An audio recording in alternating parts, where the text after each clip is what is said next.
மகளின் தலையில் கேமரா பொருத்தி கண்காணிக்கும் தந்தையின் செயல் சர்ச்சையை ஏற்படுத்தியுள்ளது.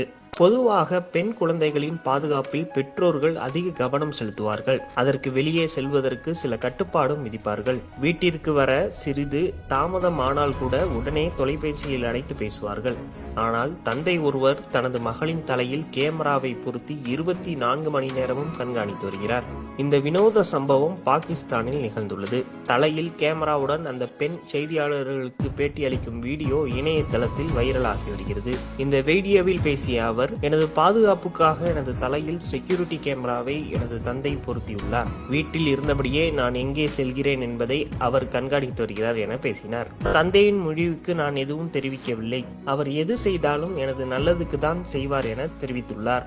मेरे व्हाट्सएप ने ये लगाया मैं किधर जा रही हूँ, क्या कर रही हूँ, उनको हर चीज बताती है। आपको आपने मना नहीं किया उनको? नहीं। இந்த வீடியோ சமூக வலைதளங்களில்